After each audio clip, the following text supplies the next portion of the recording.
ஒரு சிங்கம் எப்போ எதுலயும் பெக்யூலியர் தான். ஒரு முறை சிங்கம் கரிசிச்சதுன்னா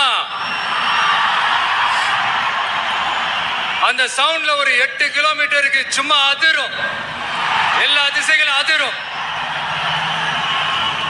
அப்படிப்பட்ட அந்த சிங்கம் வேட்டைக்கு மட்டும்தான் வெளியில வரும், வேடிக்கை பார்க்கறதுக்கெல்லாம் வெளியில வராது. வேட்டையில கூட உயிரோடு இருக்கிற மிருகங்களை தான் வேட்டையாடும். அதுலயும் பெரும்பாலும் தன்னை விட பெரிய சைஸ் உள்ள மிருகங்களை தான் குறி வச்சு தாக்கும், ஜெயிக்கும். எவ்வளவு பசியில் இருந்தாலும் உயிர் இல்லாததை, கெட்டு போனதை தொட்டு கூட பார்க்காது. அப்படிப்பட்ட அந்த சிங்கம் அவ்வளவு ஈஸியா எதையும் தொடாது, தொட்டா விடாது. காட்டோட 4 பக்கமும் மார்க்கிங் மை டெரிட்டரின்னு தன்னுடைய பவுண்டரியை தானே வகுக்கும். அப்படிதான் அந்த காட்டையை தன்னோட கண்ட்ரோல்ல வச்சிருக்கும். சிங்கத்துக்கு கூட்டத்தோட இருக்கிறதுக்கும் தெரியும், தனியா இருக்கிறதுக்கும் தெரியும். அப்படியே தனியா வரணும்னு நினைச்சாலும் அஞ்சாம அலட்டிக்காம சும்மா கெத்தா தனியா வந்து அத்தனை பேருக்கும் தண்ணி காட்டும். எப்போ எதிரையும் தன்னோட தனித்தன்மை இழக்கவே இழக்காது. Yes, a lion is always a lion.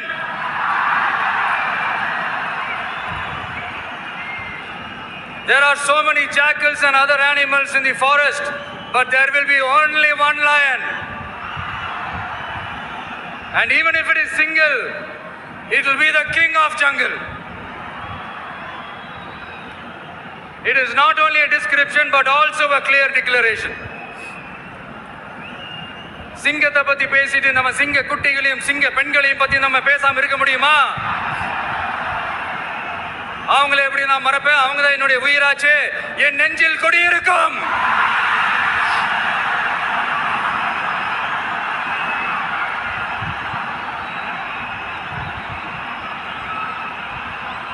என்னுடைய தோழர்களுக்கும் தோழிகளுக்கும்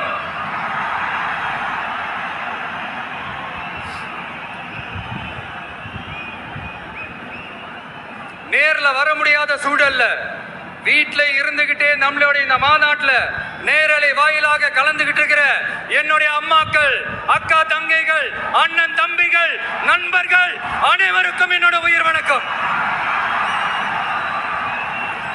என்னோட உயிர் வணக்கம், என்னோட உயிர் வணக்கம்.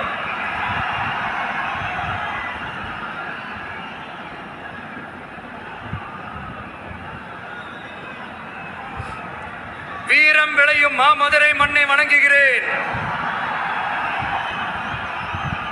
இந்த மதுரைனாலே உடனே ஞாபகத்துக்கு வருது சீறி பாஞ்சி துள்ளி குதிக்கிற யாருக்கும் அடங்காத காளைகள் விளையாடுற அலங்காநல்லூர் ஜல்லிக்கட்டு தான். நம்ம வைகை ஆறுதான் அழகர் ஆத்தல இறங்குற வைபவம். மதுரை மீனாட்சி அம்மன் இந்த மண்ணோட உண்மையான குணம், உணர்வு பூர்வமான மண் இது. அது மட்டும் இல்ல, இந்த மண்ணில் வாழ்ற மக்களும் அப்படித்தான் உணர்வு பூர்வமான ஆளுங்க. நான் இந்த மண்ணில் கால் எடுத்து வச்ச உடனே ஒரே ஒருத்தரை பத்தி தான் மனசுக்குள்ள ஓடிக்கிட்டே இருந்தது. அவர் யாருன்னு உங்களுக்கும் தெரிஞ்சிருக்கும். சினிமானாலும் சரி, அரசியல்னாலும் சரி, நமக்கு ரொம்ப ரொம்ப பிடிச்சது புரட்சி தலைவர் எம்ஜிஆர் அவர்கள் தான். அவரோட பழகிறதுக்கு எனக்கு வாய்ப்பு கிடைக்கல. ஆனா அவரை மாதிரியே குணம் கொண்ட என்னுடைய அண்ணன் புரட்சி கலைஞர் கேப்டன் விஜயகாந்த் அவர்களோட பழகிறதுக்கு எனக்கு நிறையவே வாய்ப்பு கிடைச்சது. அவரும் இந்த மதுரை மண்ணை சேர்ந்தவர் தானே, அவரை மறக்க முடியுமா?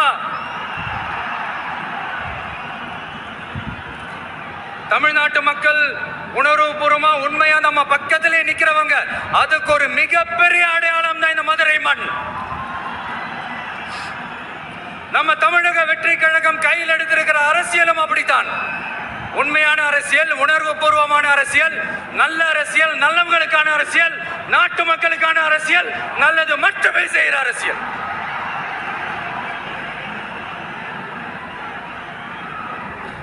இதோ நம்மளுடைய இந்த இரண்டாவது மாநில மாநாடு வாகை சூடும் வரலாறு திரும்புகிறது. அப்படி இந்த மாநாட்டுக்கு பேர் வச்சிருக்கிறோம். 1967லயும் 1977லயும் நம்ம தமிழக அரசியல் ஒரு மிகப்பெரிய ஆட்சி அதிகார மாற்றங்கள் ஒண்ணு நடந்துச்சு இல்லையா? அதே மாதிரிதான் அடுத்த வருஷம் 2026ல அப்படி ஒரு வரலாறு திரும்ப போகுதுன்னு உறுதியா சொல்றதுக்கான மாநாடு தான் நம்மளோட இந்த இரண்டாவது மாநில மாநாடு. விக்கிரவாண்டி வீசாலையில் நம்மளுடைய ஃபர்ஸ்ட் மாநாடு நடத்தணும், வெற்றி கொள்கை திருவிழா. அதுக்கப்புறமே நீங்க பார்த்திருப்பீங்க தமிழக அரசியல் அந்த தட்ப வெப்பத்தையே மாத்திடுச்சு.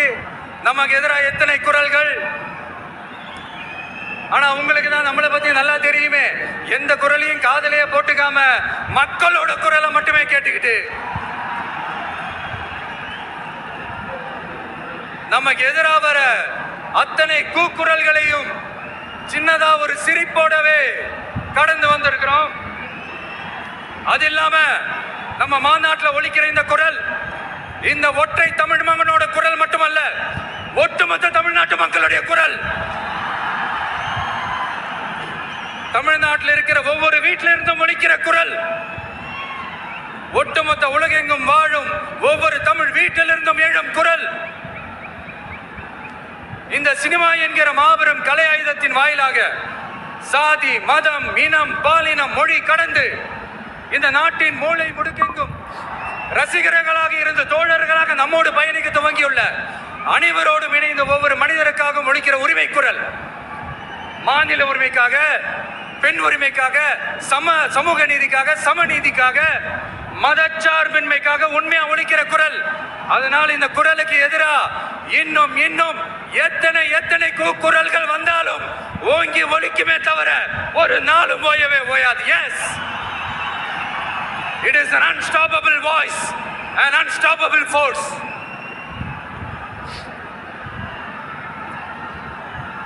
நம்ம அரசியலுக்கு வர்றதுக்கு முன்னாடி அட இவரெல்லாம் வரமாட்டாரியா, அவரே வரல, இவரே வரல, இவருங்க வர போறாரு அப்படின்ட்டு நிறைய பேர் ஜோஷியம் சொன்னாங்க. அப்புறம் நம்ம கட்சியினுடைய பேர் அறிவிச்சதுக்கு அப்புறம் பேரு தானே அறிவிச்சிருக்கிறாரு, மக்கள் கிட்ட பேர் வாங்கணும்ல, அதெல்லாம் முடியாதுன்னாங்க. அப்புறம் ரொம்ப முக்கியமா மாநாடுல எவ்வளவு பெரிய விஷயம், அதெல்லாம் இவர் ஒத்தால எப்படி பண்ண முடியும், சும்மா பக்கத்துல புசியானதை வச்சுக்கிட்டு மாநாடுல எப்படி நடத்தி காட்ட முடியும், அதெல்லாம் அவங்களால முடியாது. அப்புறம் மழை பெஞ்சு எல்லாத்தையும் கெடுத்துரும். ஏன் என் கூட இருக்கிறவங்களே கூட தான் சொன்னாங்க. அதுக்கப்புறம் என்ன நடந்துச்சுன்னு உங்க எல்லாருக்குமே தெரியும். இப்ப புதுசா ஒண்ணு சொல்ல ஆரம்பிச்சிருக்கிறாங்க. அது என்னடானா, ஆட்சியை பிடிக்கிறதெல்லாம் அவ்வளவு ஈஸி இல்லை இல்லையா.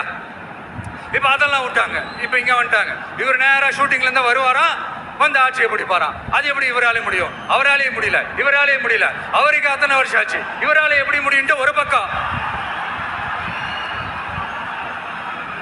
இன்னொரு பக்கம் கூட்டம் எல்லாம் ஓகே தான், அது எப்படி ஓட்டா மாறும் அப்படின்றது இன்னொரு பக்கம். இப்படி கதை, திரைக்கதை, வசனம், இயக்கம், பாடல்கள்,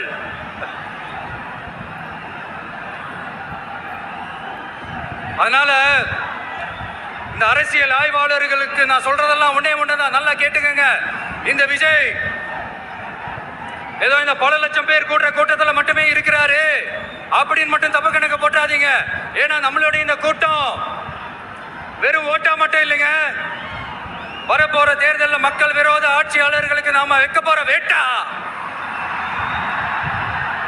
நம்மள கோட்டைக்கு அனுப்ப போற ரூட்டா இருக்க போதுன்னு சீக்கிரமாவே தெரிஞ்சுப்பீங்க. ஏன்னா கோடிக்கணக்கானவங்களோட ஹார்ட்லயும் வீட்லயும் ஏற்கனவே ஆல்ரெடி உயிரா, உணர்வா, உறவா இருக்கிறோம். நம்மளுடைய கனெக்ட் எல்லாம் வெறும் மக்களோட மட்டும்தான். நாம யாருன்னு அவங்களுக்கு தெரியும், அவங்க யாருன்னு நமக்கு தெரியும். நாமளும் நம்ம மக்களும் எப்படி இருக்கிறோம்னு எதிரிங்களுக்கு நல்லாவே தெரியும். இருந்தாலும் இந்த விஜய் எதுக்குப்பா வந்திருக்கிறாரு, இவர் என்ன புதுசா என்ன திட்டம்லாம் சொல்லிட்டாரு அப்படின்னு வேற நிறைய கேள்விகள். இந்த சொல்றேன் தெரிஞ்சுக்கங்க. பெண் குழந்தைகள், பெண்கள் மற்றும் வயசானவங்களோட பாதுகாப்புல தான் நம்ம பிரையாரிட்டியே. அடுத்து இளைஞர்கள், உழவர்கள், உழைப்பாளர்கள், நெசவாளர்கள், மீனவர்கள், ஆதரவற்ற முதியோர்கள், மாற்றுத்திறனாளிகள், மூன்றாம் பால் இனத்தவர்கள்னு இன்னும் யாருக்கெல்லாம் கவர்மெண்டோட ஒரு ஸ்பெஷல் அட்டென்ஷன் தேவையோ அவங்க எல்லாருக்குமான ஒரு கவர்மெண்ட் அமைக்கிறது தான் நம்ம இலக்கே. நான் ஏற்கனவே சொன்னது தான் இங்க நான் திரும்பவும் சொல்றேன். நம்மளுடைய இந்த தமிழக வெற்றி கழகம் ஏதோ அரசியல் ஆதாயத்துக்காக தொடங்கப்பட்ட கட்சியெல்லாம் கிடையாதுங்க. கொள்கை கோட்பாடுகளோடு தந்தை பெரியார், பெருந்தலைவர் காமராஜர், அண்ணல் அம்பேத்கர், வீரமங்க வேலு நாச்சியார், மக்கள் சேவகர் அஞ்சலை அம்மாள், நம்மளுடைய 5 கொள்கை தலைவர்களோட வழிகாட்டுதல்களோடு தொடங்கப்பட்ட கட்சி. நம்ம ஸ்டாண்ட்ல நாம எப்பவுமே ஸ்ட்ராங்கா தாங்க இருக்கிறோம். அதுல எந்த மாற்றத்துக்கோ எந்த சமரசத்துக்கோ துளி கூட இடமில்லை. நம்மளுடைய ஒரே கொள்கை எதிரி பாஜக தான். நம்மளுடைய ஒரே அரசியல் எதிரி திமுக தான். எப்படி? நம்மளுடைய ஒரே கொள்கை எதிரி, நம்மளுடைய ஒரே அரசியல் எதிரி ஏதோ இந்த அண்டர் கிரவுண்ட் ஆதாயத்துக்காக டீல் போட்டுக்கிட்டு டீல் பேசிக்கிட்டு இந்த அலையன்ஸ் வச்சுக்கிட்டு இந்த ஊரை ஏமாத்துற கட்சி எல்லாம் நம்ம டிவிக்கே கிடையாதுங்க. யாருக்காகவும் எதுக்காகவும் எந்த பயமும் கிடையாது. மாபெரும் பெண்கள் சக்தி நம்மளோட இருக்கிறாங்க, மாபெரும் இளைஞர்கள் சக்தி நம்மளோட இருக்கிறாங்க, ஒட்டுமொத்த தமிழ்நாட்டு மக்களுடைய சக்தி நம்மளோட நிக்கிறாங்க. அப்படி இருக்கும்போது இந்தியாவில் இருக்கிற எல்லா ஸ்டேட்லயும் வாழ்ற நம்ம தமிழ் நெஞ்சங்கள் மட்டும் இல்ல, உலகம் பூரா 100க்கும் மேலான நாடுகள்ல வாழ்ற நம்ம தாய் தமிழ் உறவுகள் எல்லாருமே என்ன விஜய் தளபதி விஜய் இல்லைன்னா விஜய் தளபதி இப்படி சொந்தம் கொண்டாடுற கோடிக்கணக்கானவங்களோட அந்த அன்பு மாசியும் நம்மளோட இருக்கும் போது, இவங்க எல்லாருமே நம்மளோட நிற்கும் போது எதுக்குங்க இந்த பாசிச பாஜகவோட நேரடி கூட்டணியோ இல்ல மறைமுக கூட்டணியோ உறவு வச்சுக்க? நாம என்ன உலகமாக ஊழல் கட்சி? என்ன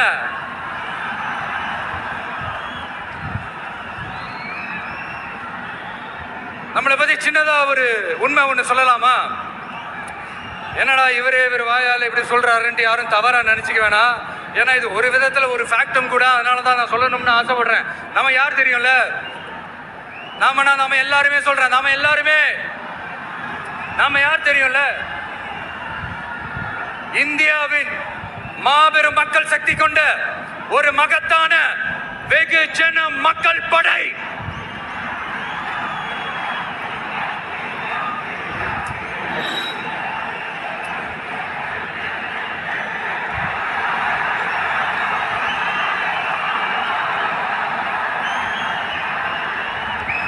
அதனால நம்ம தலைமையில நாம் அமைக்க போற இந்த உண்மையான மக்களாட்சிக்கான அச்சாரமாக மாபெரும் மக்கள் சக்தியை அணி அணியாக நம்மளோட திரண்டு நிக்கிறப்போ இந்த அடிமை கூட்டணியில சேர வேண்டிய அவசியம் நமக்கு இருக்குங்க.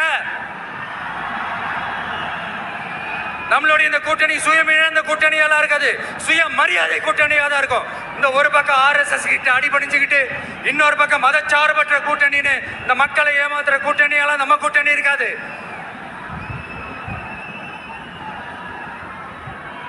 நான் இப்பவும் சொல்றேன், நம்மளை நம்பி வர்றவங்களுக்கு ஆட்சியிலும் அதிகாரத்திலும் உறுதியாக பங்களிப்பு செய்யப்படும்.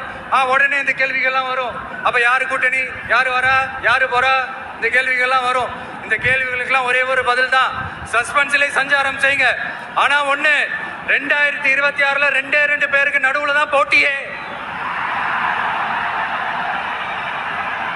ஒன்னு TVK, இன்னொன்னு DMK. இந்த போட்டி எப்படி இருக்க போதுன்னா, இந்த அலையன்ஸை வச்சு எப்படியாவது நம்ம தப்பிச்சிடலாம். என்ன இந்த பழைய இந்த மேத்தமேட்டிக்ஸ் அரித்மேட்டிக்ஸ் இதெல்லாம் வச்சு எப்படியாவது நம்ம தப்பிச்சிடலாம் அப்படின்னு நினைக்கிறவங்களோட அந்த கனவு ஒரு நாளும் மெய்ப்படாது. சரி, இப்ப நம்ம வேற ஒரு ஏரியாவுக்கு ஒண்ணு வருவோம். எதிர்காலம் வரும், என் கடமை வரும், இந்த கூட்டத்தின் ஆட்டத்தை ஒழிப்பேன்.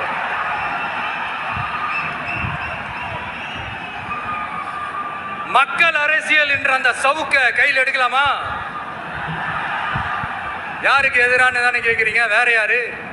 மறைமுக உறவுக்காரர்களான பாசிச பாஜகவும் பாய்சன் திமுகவும் தான். மாண்புமிகு பிரதமர் நரேந்திர மோடிஜி அவர்களே 3வது முறையா ஒன்றியத்தோட ஆட்சி அதிகாரத்தை நீங்க தானே கையில் வச்சிருக்கிறீங்க. இல்ல நாங்க தெரியாம தான் கேட்கிறோம். நீங்க ஆட்சிக்கு வந்தது ஒட்டுமொத்த மக்களுக்கும் நல்லது செய்யவா, இல்ல நம்மளுடைய இந்த இஸ்லாமிய நண்பர்களுக்கும் இஸ்லாமிய தோழர்களுக்கும் எதிராக சதி செய்யவா? மக்களுக்கு உங்ககிட்ட கேட்கறதுக்குன்னு ஏராளமான கேள்விகள் இருக்குது. அதனால அவங்க சார்பா அவங்கள ஒருத்தனா அவங்களோட ஒரு உண்மையான ஒரு பிரதிநிதியா உங்ககிட்ட சில கேள்விகள் கேட்கணும். மிஸ்டர் பிரைம் மினிஸ்டர் அவர்களே, நம்ம தமிழ்நாட்டு மீனவர்கள் கிட்டத்தட்ட ஒரு 800 பேருக்கு மேல இலங்கை கடற்படையால தாக்கி அழிக்கப்பட்டிருக்கிறாங்க. அதை கண்டிக்கிறதுக்காக உங்களை பெருசா எதுவும் செய்ய சொல்லல, சின்னதா ஒண்ணே ஒண்ணு மட்டும் செஞ்சு கொடுங்க. இனிமேலாச்சும் எங்களுடைய மீனவர்கள் பாதுகாப்பா இருக்கிறதுக்காக இந்த கச்சத்தீவை இலங்கை கிட்ட இருந்து மீட்டு கொடுத்துருங்க, அது போதும். உங்களுடைய இந்த முரட்டு பிடிவாதத்தால நீங்க நடத்துற இந்த நீட்டு தேர்வு, அதனால இங்க என்னென்ன நடக்குதுன்னு சொல்றதுக்கே மனசு வலிக்குது. அதனால அந்த நீட்டு தேர்வு தேவையில்லைன்னு அறிவிச்சிருங்க, அது போதும். சேவீர்களா திரு நரேந்திரபாய் தாமோதர் மோடிஜி அவர்களே, எங்களுக்கு என்னென்ன தேவையோ என்னென்ன நல்லதோ அதெல்லாம் செய்ய மாட்டேங்கிறீங்க. ஆனா ஆட்சி அதிகாரத்தை மட்டும் கையில வச்சுக்கிட்டு மக்களை ஏமாத்த நேரடியாக ஒரு பாசிச பாஜக அடிமை கூட்டணி ஒண்ணு. அடுத்து உங்களுடைய இந்த மைனாரிட்டி ஆட்சியை ஓட்டுறதுக்காக மறைமுகமாக RSS அடிமை குடும்பம்னு இன்னொரு கூட்டணி. இப்படி மக்கள் சக்தியே இல்லாத இந்த ஊழல் கட்சிகளை மிரட்டி அடிபணிய வச்சு 2029 வரைக்கும் சொகுசு பயணம் போயிடலாம்னு திட்டம் தீட்டி வச்சிருக்கிறீங்க. அதானே ஜி? என்ன ஜி? ஒண்ணு மட்டும் சொல்றேன், தெரிஞ்சுக்கங்க. என்னதான் நீங்க இந்த நேரடி மறைமுக கூட்டணி குட்டி கரணம் போட்டாலும் தாமரை இலையில தண்ணியே ஒட்டாது. தமிழக மக்கள் மட்டும் எப்படி ஒட்டுவாங்க?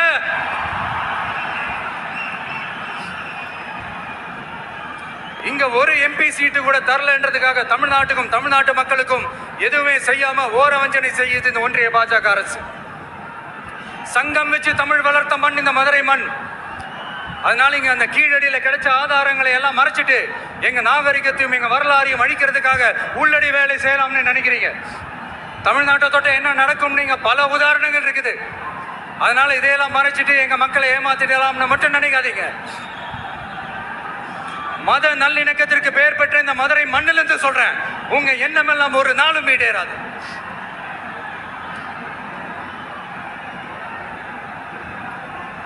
எம்ஜிஆர்னா யார் தெரியும்ல?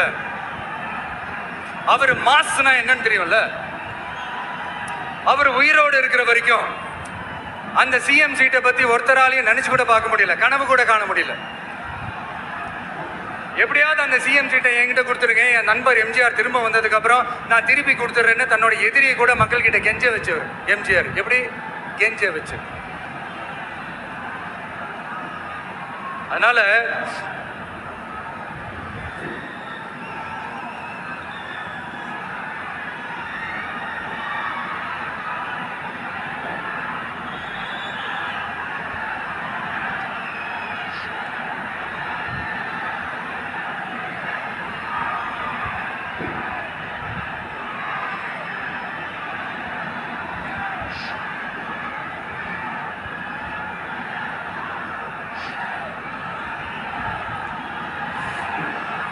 ஆனா இப்போ அவர் ஆரம்பிச்ச அந்த கட்சியை, எம்ஜிஆர் அவர்கள் ஆரம்பிச்ச அந்த கட்சியை கட்டி காக்கிறது யாரு? இன்னைக்கு அந்த கட்சி எப்படி இருக்குது அதை நான் சொல்லிதான் உங்களுக்கு தெரியுமா? அப்பாவி தொண்டர்கள் அதை வெளியில சொல்ல முடியாம வேதனையில தவிக்கிறாங்க.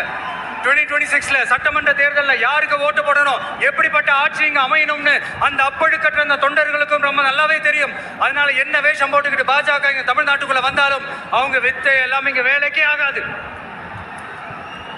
இப்படி பொருந்தா கூட்டணியா இந்த பாஜக கூட்டணி இருக்கிறதுனால இப்ப ஆட்சியில இருக்கிற இந்த வெற்றி விளம்பர மாடல் திமுக என்ன செய்யுதுன்னு தெரியும்ல? பாஜகவோட உள்ளுக்குள்ள ஒரு உறவை ஒண்ணு வச்சுக்கிட்டு வெளியில எதிர்க்கிற மாதிரி ஒரு டிராமா ஒண்ணு பண்ணிக்கிட்டு, எதிர்கட்சியா இருந்தா போங்க மோடின்னு பலூன் விடுறது, ஆளுங்கட்சியா இருந்தா வாங்க மோடின்னு கொடை பிடிச்சுக்கிட்டு கும்பிடு போடுறது. இது மட்டுமா? ஒரு ரைடுன்னு ஒன்று வந்துட்டா போதும். இது வரைக்கும் போகவே போகாத ஒரு மீட்டிங், அதை காரணம் காட்டி டெல்லிக்கு போறது, அங்க ஒரு சீக்ரெட் மீட்டிங் நடத்துறது.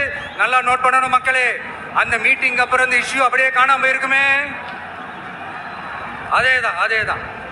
Stalin uncle, what uncle is very wrong uncle.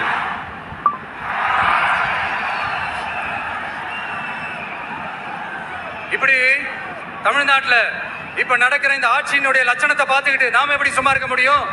ஒரு தவறு செய்தால், அதை தெரிந்து செய்தால், அவர் கபட நாடக மு.க. ஸ்டாலின் அங்கிளாகவே இருந்தாலும்,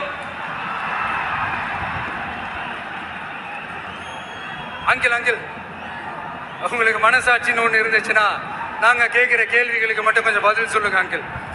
நீங்க நடத்துற இந்த ஆட்சியில நேர்மை இருக்கா? நியாயம் இருக்கா? ஊழல் இல்லாம இருக்கா? சட்டம் ஒழுங்கு சரியா இருக்கா? பெண்களுக்கு பாதுகாப்பு இருக்கா? பொதுமக்களுக்கு பாதுகாப்பு இருக்கா? இயற்கை வளங்களுக்கு பாதுகாப்பு இருக்கா? சொல்லுங்க மை டியர் அங்கிள், சொல்லுங்க. டாஸ்மாக்ல மட்டுமே இது வரைக்கும் 1000 கோடிக்கு மேல ஊழல் சொல்றாங்க. அதுல மட்டுமா தப்பு நடக்குது? வேற எதுல தான் நடக்கல? உலகத்திலே மிஸ்டர் கிளீன் ரெக்கார்ட்ஸ் எல்லாம் உங்களுக்கும் உங்க கூட இருக்கிறவங்களுக்கும் மட்டும்தான் அங்கிள் கொடுக்கணும். இதை பார்த்து வாயே இல்லாத ஊரு கூட வயிறு வலிக்கு சிரிக்குது. பெண்களுக்கு 1000 ரூபாய் கொடுத்துட்டீங்கன்னா போதுமா அங்கிள்? அப்படியே அது மூடி மறைச்சிடலான்னு பாக்குறீங்களா?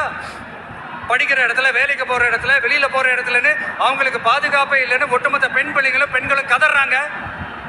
அந்த கதறல் சத்தம் ஏதாவது உங்க காதுல கேக்குதா அங்கிள்? இதுல வேற உங்க அப்பான்னு கூப்பிடுறாங்கன்னு வேற சொல்றீங்க. What is this uncle? Is very very wrong uncle, is very very wrong. பெண்களுக்கு மட்டுமா பொய் வாக்குறுதி கொடுத்து ஏமாத்துறீங்க? அரசு ஊழியர்கள், ஆசிரியர்களை ஏமாத்துறீங்க, விவசாயிகளை ஏமாத்துறீங்க, பரந்தூர்ல பாதிப்பே வராதுன்னு சொல்லி ஏமாத்துறீங்க, மீனவர்களை ஏமாத்துறீங்க, போதைப் பொருள் கலாச்சாரத்தை ஒழிக்காம ஏமாத்துறீங்க. ஐயோ, very very first uncle, very very first. எப்படி கேட்டாலும் இவங்க கிட்ட இருந்து எந்த பதிலும் வர போறதில்லை. ஏன்னா இருந்தா தானே. இப்ப ஆட்சியில இருக்கிற நம்மளுடைய அங்கிள் பதில் சொல்றது இருக்கட்டும். மக்களை நீங்க சொல்லுங்க, நீங்க உண்மையை சொல்லுங்க. செய்வோம்னு சொன்னாங்களே, சொன்னதெல்லாம் செஞ்சாங்களா? உங்களை தான் கேக்குறேன், சொன்னதெல்லாம் செஞ்சாங்களா? சத்தமா மை டியர் அங்கிள், கேக்குதா? மக்களோட சத்தம் கேக்குதா? இது வெறும் சாதாரணமான முழக்கம் தான். கூடிய சீக்கிரம் மக்களை போய் சந்திக்க போறேன், அவங்களோட மனசு விட்டு பேச போறேன். அதுக்கப்புறம் இந்த சாதாரணமான முழக்கம் இடி முழக்கமா மாறும். அத்தோட நிக்காது. அந்த இடி முழக்கம் தமிழ்நாட்டோட போர் முழக்கமா மாறும். அந்த போர் முழக்கம் உங்களை ஒரு நிமிஷம் கூட தூங்க விடாது. நடக்குதா இல்லையான்னு பாருங்க. என்னடா இவன் இவ்வளவு ஸ்ட்ராங்கா சொல்றானேன்னு பாக்குறீங்களா? எல்லாரும் கட்சி ஆரம்பிச்சதுக்கு அப்புறம் தான் ஒவ்வொரு வீட்டுக்குள்ளேயும் போறதுக்கு ட்ரை பண்ணுவாங்க. ஆனா நாங்க அப்படி இல்லை. ஒவ்வொரு வீட்டுக்குள்ளேயும் போனதுக்கு அப்புறம் தான் கட்சியாவே ஆரம்பிச்சிருக்கிறோம்.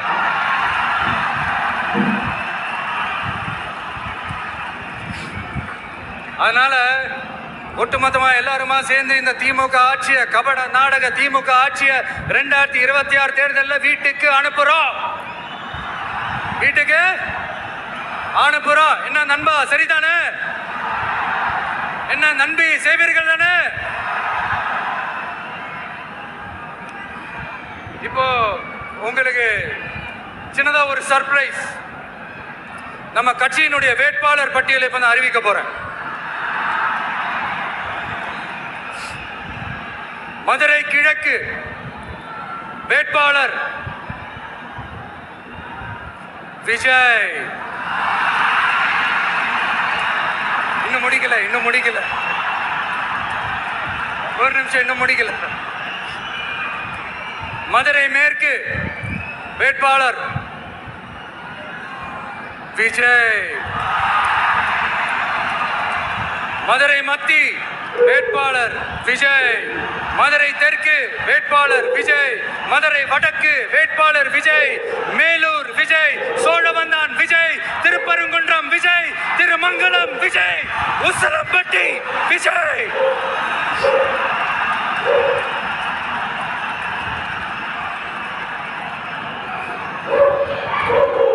என்னடா எல்லா தொகுதியிலும் ஒரே வேட்பாளர்னு பாக்குறீங்களா? 234 தொகுதியிலும் இந்த விஜய் தான், அதாவது உங்க விஜய் தான் உங்க சின்னம். இன்னும் சிம்பிளா சொல்லணும்னா உங்க வீட்டில் இருக்கிற ஒருத்தர் தான் வேட்பாளரா நிக்க போறாங்க. அந்த வேட்பாளரும் நானும் வேறு வேறு இல்லை. நீங்க அவருக்கு ஓட்டு போட்டீங்கன்னா எனக்கு ஓட்டு போட்ட மாதிரி, இந்த முகத்துக்காக நீங்க ஓட்டு போட்டீங்கன்னா உங்க வீட்டில் இருக்கிற உங்களுடைய வேட்பாளர் ஜெயிச்ச மாதிரி. என்னடா இவர் ஏதோ ஓவரா சொல்றாருன்னு நினைக்க வேணாம். பிராக்டிக்கலா அப்படிதான் இருக்கும், அப்படிதான் இருக்கணும். நீங்களும் அப்படிதான் நினைப்பீங்கன்னு நான் நம்புறேன். ஏன்னா இது நம்மளை விட நம்ம எதிரிங்களுக்கு இன்னும் நல்லாவே தெரியும். அதனால எல்லா இந்த அதிகார பலம் எல்லாத்தையும் தூக்கிட்டு வந்துருவாங்க. வரட்டும், பாத்துக்கலாம். TVK will take it, TVK will meet it, TVK will compete with it and TVK will conquer it, TVK will conquer it.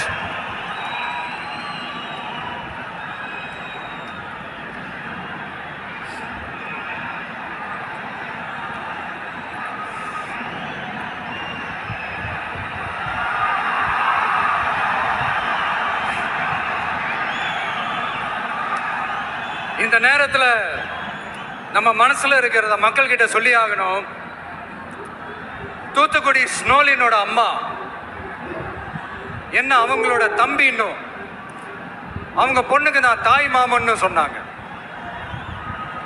அந்த அக்காவோட குழந்தைங்க மட்டும் இல்லைங்க, என்ன அண்ணனா தம்பியா நினைக்கிற தமிழ்நாட்டில் இருக்கிற என்னோட எல்லா சகோதரிகளின் குழந்தைகளுக்கும் நான் இன்னைக்கு மட்டும் இல்ல என்னைக்குமே ஒரு தாய் மாமனா தான் இருப்பேன். நீங்க எல்லாரும் என்னுடைய ரத்த உறவு, கூட பிறந்த பொறுப்பு.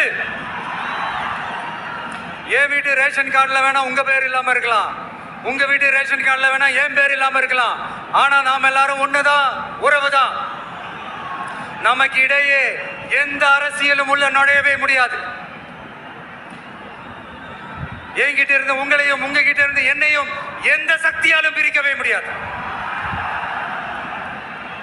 அப்புறம் நான் ஒன்னும் இந்த மார்க்கெட் போனதுக்கு அப்புறம் ரிட்டையர் ஆனதுக்கு அப்புறம் அடைக்கலம் தேடி அரசியலுக்கு வரல, படைக்கலனோட வந்திருக்கிறோம். பவர்ஃபுல் ஃபோர்ஸோட, மாபெரும் படை வரிசையோட எல்லாத்துக்கும் தயாராகி தான் வந்திருக்கிறோம். இவ்வளவு தயாரா நாம அரசியலுக்கு வர்றதுக்கு ரொம்ப ரொம்ப முக்கிய காரணம் ஒண்ணு இருக்கு. அது என்ன தெரியுமா? நன்றி கடன், நன்றி கடன், நன்றி கடன். கிட்டத்தட்ட ஒரு 30 வருஷத்துக்கு மேல நீங்க தான், நம்ம மக்கள் தான் என் கூட நிக்கிறீங்க, எனக்காக நிக்கிறீங்க, என்னை தாங்கி பிடிக்கிறீங்க, மனசுல ஏந்தி பிடிக்கிறீங்க, தாய் அன்போட மடியில ஏந்திக்கிறீங்க. உண்மையை சொல்லணும்னா வேற யாரை விடவும் எனக்கு இந்த அன்பையும் ஆதரவையும் கொடுத்திருக்கிறீங்க. என் மேல உயிரையே வச்சிருக்கிறீங்க. என்ன உங்க வீட்டுல ஒருத்தனாவே ஆக்கிட்டீங்க. நீங்க எனக்கு கடவுள் கொடுத்த வரம்.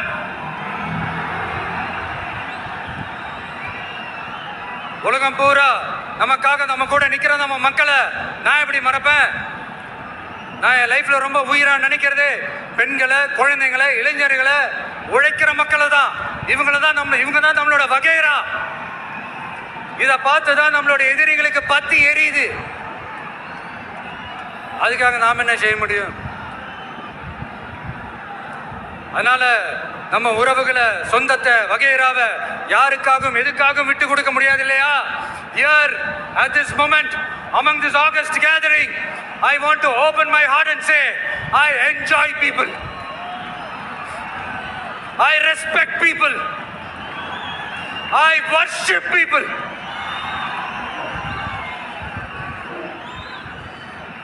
சரிப்பா, இவ்வளவு செஞ்ச நம்ம மக்களுக்கு நன்றி கடனா உன்னால முழுமையா செலுத்த முடியுமான்னு கேட்டா சத்தியமா சொல்றேன், என்னால முடியாதுதான். இன்னும் எத்தனை ஜென்மம் எடுத்தாலும் அந்த நன்றி கடனை என்னால தீர்க்கவே முடியாது. அப்புறம் என்ன மானாவுக்கடா நீ வந்திருக்க தானே கேக்குறீங்க? மைண்ட் வாய்ஸ் கேட்ட மாதிரி. வாழ்நாள் முழுக்க நம்ம மக்களுக்காக ஆதரவா துணையா நிக்கிறத தவிர, அவங்களுக்காக உழைக்கிறத தவிர எனக்கு வேற எந்த எண்ணமும் இல்ல. எனக்கு இப்ப வேற வேலையும் இல்லை. இனிமே எனக்கு இதுதான் என் வேலையே. என் கடன் இனி என் மக்களுக்கு பணி செய்து கிடப்பதே. இப்படியா ஹார்ட் டு ஹார்ட் யதார்த்தமா பேசியே பழகிட்டோம். இதுக்கு மேலேயும் எனக்கும் மக்களுக்கும் இடையே இருக்கிற அந்த உறவை பத்தி நான் பேச ஆரம்பிச்சேன்னா ஒரு மாதிரி எமோஷனல் ஆகிடுவேன். அப்புறம் அதை கண்ட்ரோல் பண்ணுறது ரொம்ப கஷ்டம். அதனால என்னை மனசார நேசிக்கிற நம்ம மக்களுக்கு ஒன்றே ஒன்று சொல்றேன். இந்த விஜய் உங்க விஜய், உங்களுக்கான விஜய், உங்களுக்காக மட்டுமே இருக்கிற விஜய். உங்க கூட நிக்க, உங்களுக்காக நிக்க, உண்மையா நிக்க, உணர்வோட நிக்க, உறுதியா நிக்க, உங்க கூட பேச, உங்களுக்காக பேச, உண்மையா பேச, உணர்வோட பேச, உறுதியா பேச, உங்களுக்காக சேவை செய்ய உங்க விஜய் நான் வரேன்.